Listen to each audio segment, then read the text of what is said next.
Uma decisão que afeta o processo eleitoral previsto para as eleições de 2014. Por unanimidade, o plenário do Supremo decidiu que a norma que instituiu o voto impresso para as eleições do ano que vem é inconstitucional. A decisão do plenário foi concluída no início do mês de novembro. As urnas eletrônicas foram implantadas no sistema eleitoral brasileiro entre 1995 e 1996. Desde então, o sistema pioneiro e inovador, idealizado no Brasil, passou a chamar a atenção do mundo pela eficiência, segurança e rapidez no sistema. A instituição do novo modelo gerou um importante impacto na diminuição dos índices de votos nulos no país. As fraudes deram lugar a eleições limpas.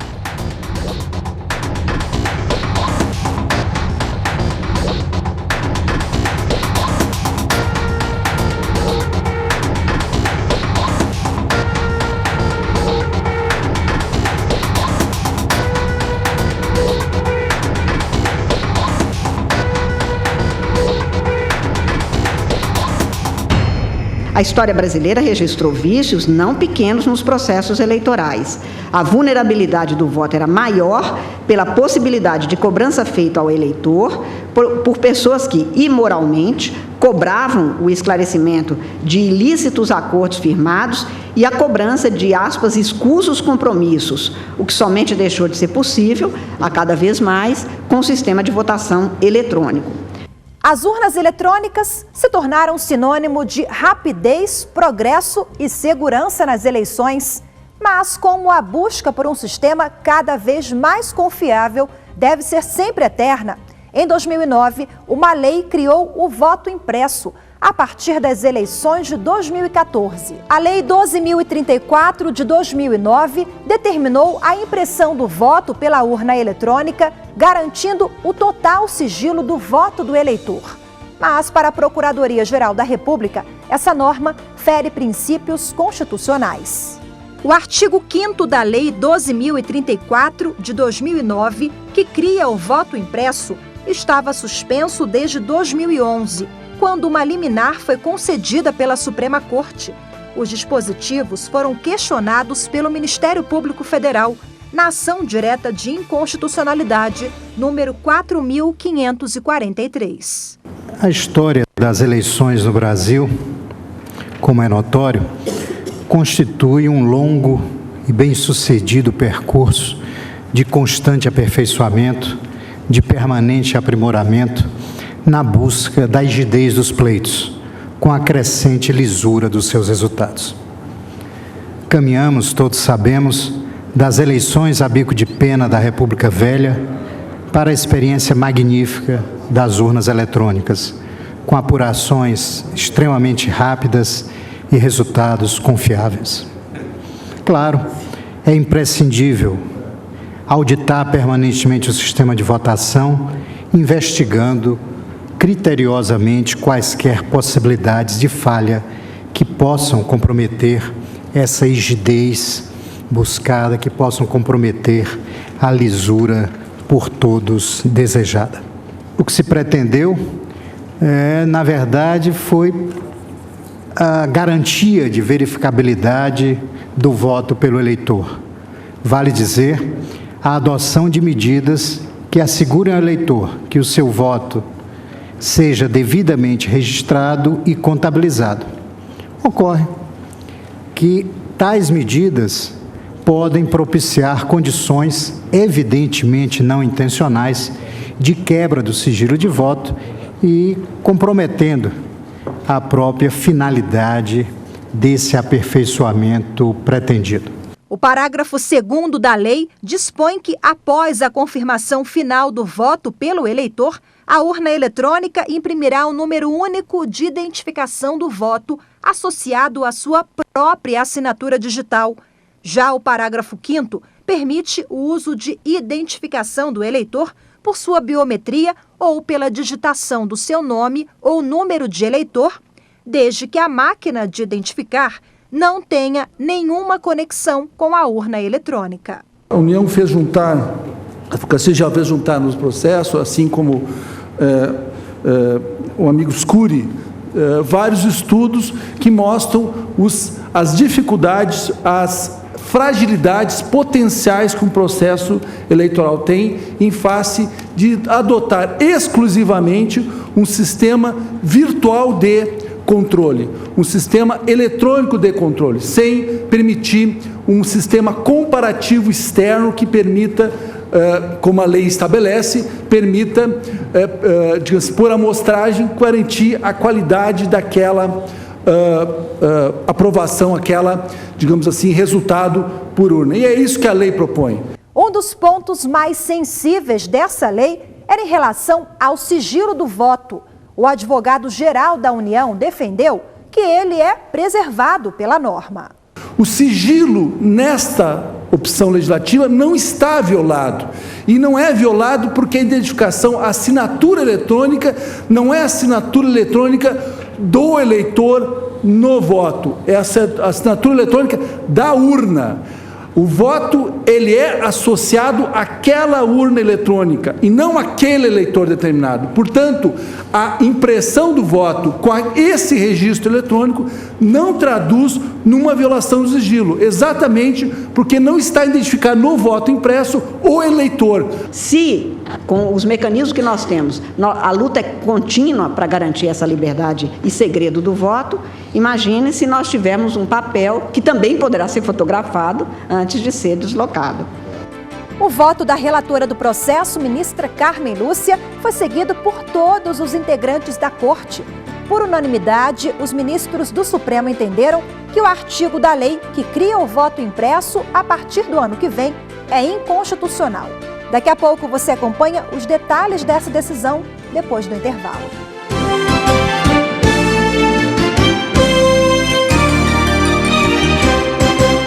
A inconstitucionalidade do artigo da lei que cria o voto impresso a partir das eleições de 2014. No julgamento de uma ação proposta pela Procuradoria-Geral da República, todos os ministros do Supremo entenderam que a norma pode comprometer o sigilo e a inviolabilidade do voto, assegurados pelo artigo 14 da Constituição Federal. O artigo 5º da Lei 12.034 de 2009 cria, a partir do ano que vem, o voto impresso conferido pelo eleitor, garantido o total sigilo do voto. O parágrafo 2º diz que, depois de confirmar o voto na urna, o eleitor vai receber uma espécie de recibo de identificação do voto. A relatora do processo, ministra Carmen Lúcia, que na época do julgamento presidia o Tribunal Superior Eleitoral, ressaltou que a quebra do sigilo do voto afronta uma conquista importante do cidadão, além de ser um direito consagrado pela Constituição de 88. Se não se há de prestar contas porque o ato é personalismo, o papel serviria para quê num sistema que permite e que se dota de mecanismos de controle, como demonstradas centenas de vezes. Por isso é que me parece ter razão a Procuradoria-Geral da República ao acentuar na petição inicial desta ação que, aspas, a garantia da inviolabilidade do eleitor pressupõe a impossibilidade de existir no exercício do voto qualquer forma de identificação pessoal, a fim de que seja assegurada a liberdade de manifestação, evitando-se qualquer tipo de coação. Por outro lado, afirma também, estou em que tem razão a Procuradoria, tem-se que o sigilo da votação também estará comprometida caso ocorra falha na impressão ou tratamento do papel na urna eletrônica. Isto porque, sendo necessária a intervenção humana para solucionar o problema, os votos registrados até então ficarão expostos ao servidor responsável pela manutenção do equipamento. E no eventual pedido de recontagem de votos neste momento, no caso da impressão, será novamente possível a identificação dos eleitores votantes, fecho aspas. Daí afirmar a Procuradoria-Geral da República que estaria vulnerável o direito constitucional subjetivo ao voto secreto, porque, aspas, a impressão do voto permitirá a identificação dos eleitores pela associação de sua assinatura digital ao número único da identificação impresso pela urna eletrônica, fecho aspas. Ademais, ainda quanto à identificação do voto, a impressão criaria um descrime em relação às pessoas portadoras de necessidades especiais visuais ou aos analfabetos, porque esses não teriam como verificar seus votos, para o que teriam de buscar a ajuda de terceiros em frontal violação ao direito constitucional ao sigilo igualmente assegurado a todos.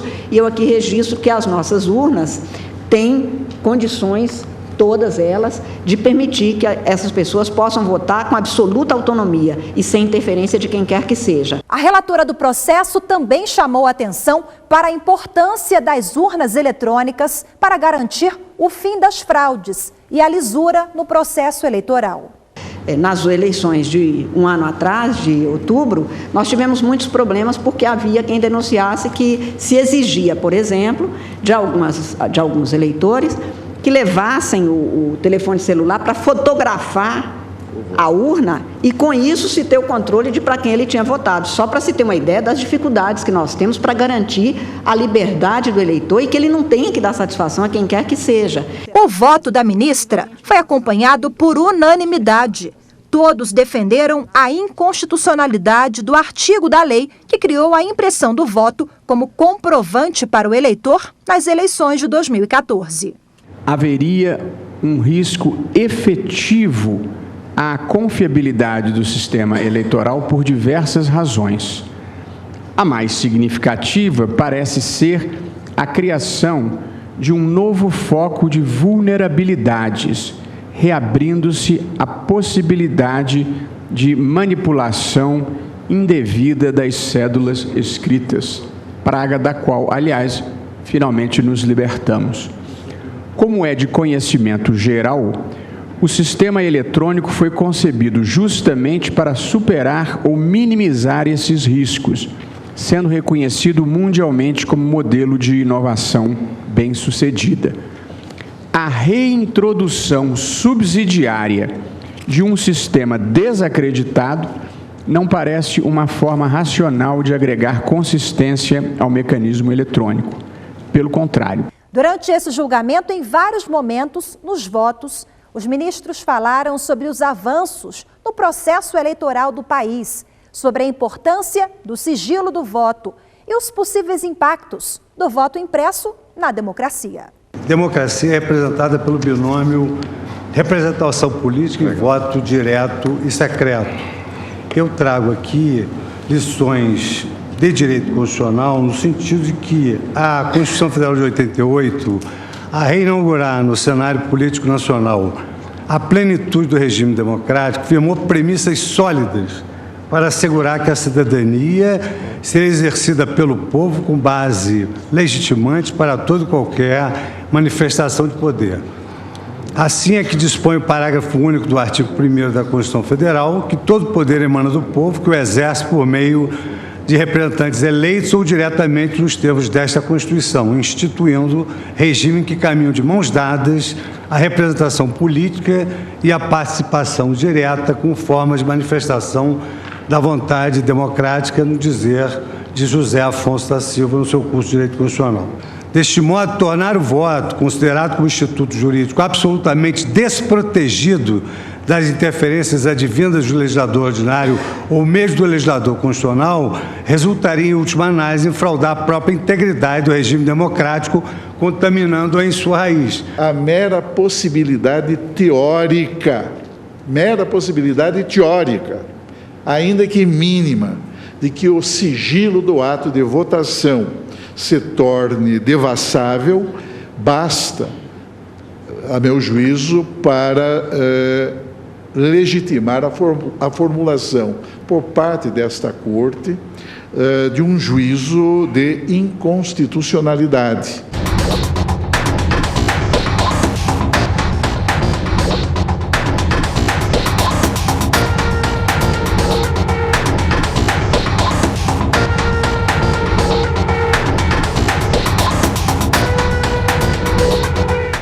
Antes você entrega o númerozinho do título, né, e na certa fica vinculado o título à próxima votação ali. Então eu acho que tanto dá para saber quem está votando, né, e principalmente se você tem o número do título, você sabe quem é a pessoa, onde que ela está, o que ela está fazendo, você tem todas as informações.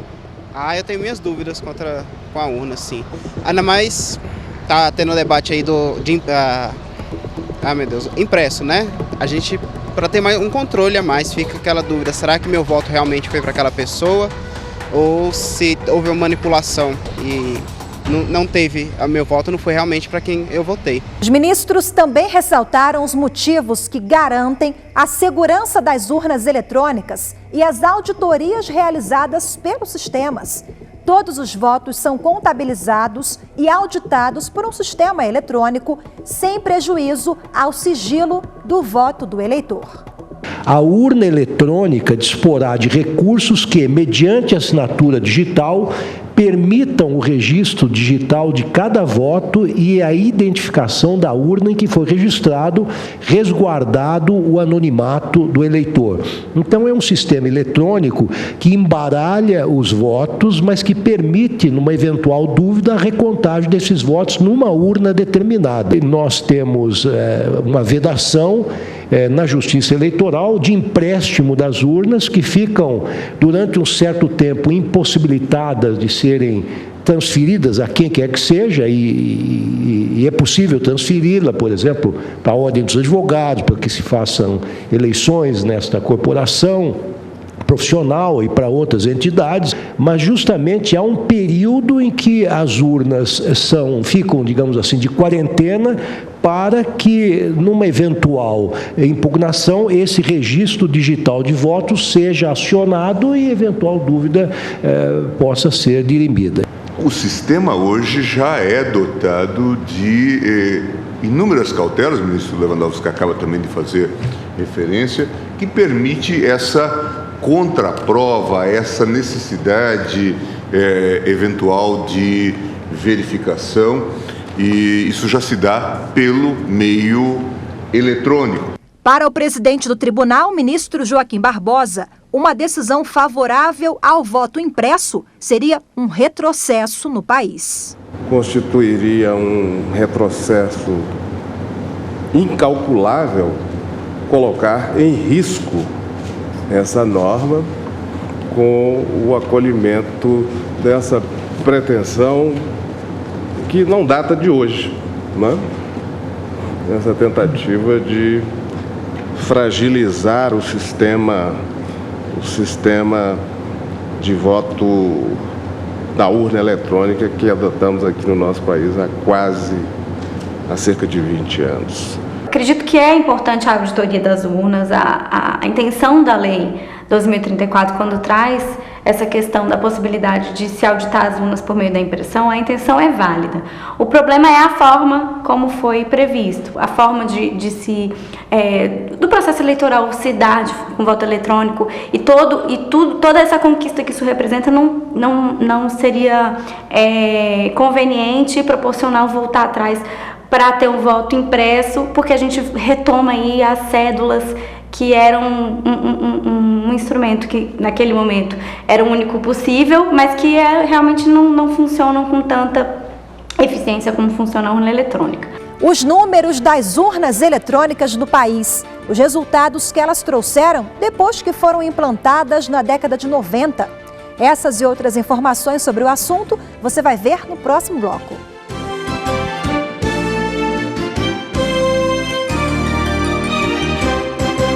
Você acompanha no programa de hoje a decisão do plenário do Supremo que considerou inconstitucional o artigo da lei que criou o voto impresso a partir das eleições do ano que vem. Durante esse julgamento, os ministros falaram sobre a importância do processo eleitoral eletrônico e ainda sobre a história do voto secreto e direto no país. O voto secreto e direto está previsto na Constituição Federal e significa que a pessoa tem que votar nas eleições em segredo, sem que outras pessoas saibam em quem o eleitor votou, a menos que ela conte. É uma forma de evitar pressão sobre os eleitores e também evitar a coação.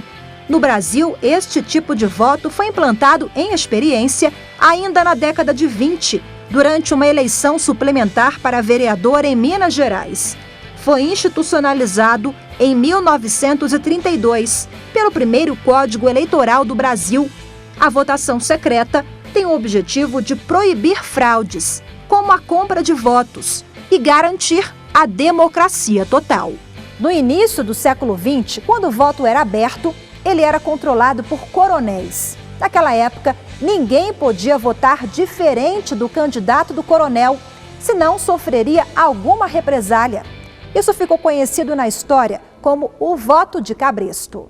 Nas grandes democracias, o exercício do direito de sufrágio é, em grande medida, uma decorrência da história de cada país com esse direito. E nesse ponto, nós não temos uma história muito brilhante, não é só o Brasil.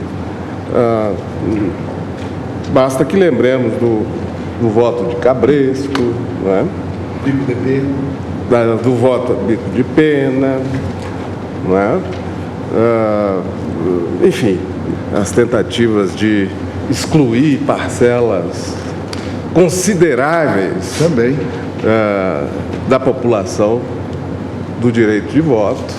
Enfim, tudo isso constitui o pano de fundo para essa norma salutar inserida no artigo 14 da nossa Constituição, que é o voto livre, direto e secreto.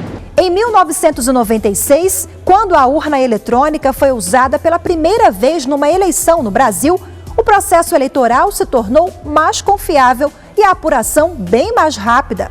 Ainda assim, a urna eletrônica não é unanimidade.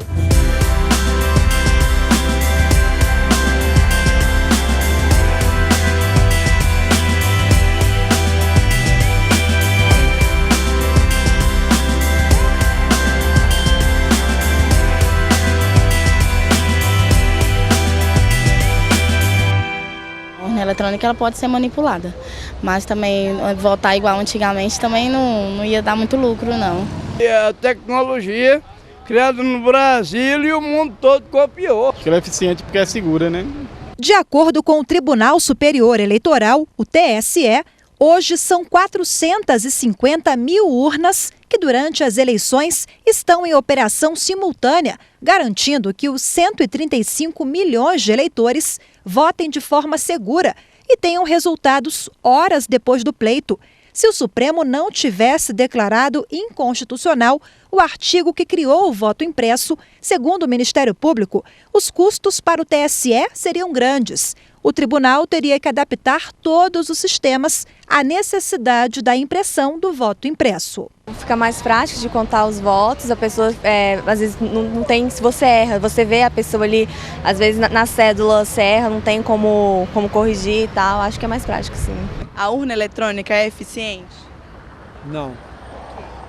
Porque tudo tem suas falhas aí. A gente tem, com certeza, instrumentos que possibilitam um controle.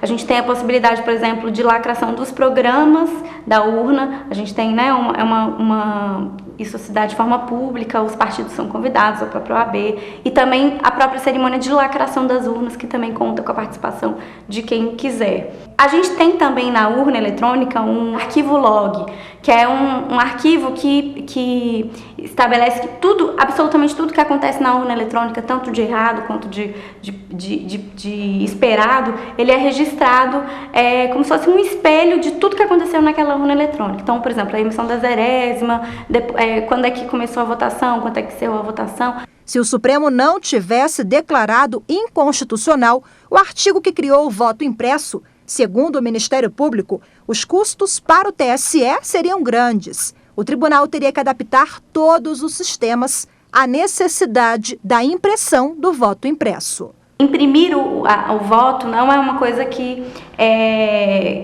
agrada em termos de eficiência do processo eleitoral, no sentido de que hoje a gente tem um processo de votação que é muito rápido, muito ágil, e a própria apuração também acaba sendo muito ágil. Com a impressão, com certeza isso demoraria muito mais. A gente teria uma demora muito maior de cada pessoa para votar. A gente sabe que impressora não é um equipamento que nunca dá problema, na verdade sempre dá algum problema, enfim, então por conta disso já seria mais trabalhoso. Mas de qualquer forma, a forma como foi previsto na Lei 2034 permite, de alguma forma, a identificação do eleitor com o voto que ele deu. Por quê? Porque estabelece que a impressão tem que indicar a assinatura digital da urna e o número de identificação do eleitor. Então, isso acaba por ferir o princípio do sigilo do voto, que é um princípio muito caro, é uma cláusula pétrea, não tem como realmente mexer nessa questão. E o programa de hoje fica por aqui. Se você tem alguma sugestão de tema ou quer entrar em contato com a nossa produção, é só enviar um e-mail para a gente. O endereço é grandejulgamentos@stf.jus.br. Temos um encontro marcado na próxima semana com mais uma grande decisão do Supremo. Até lá!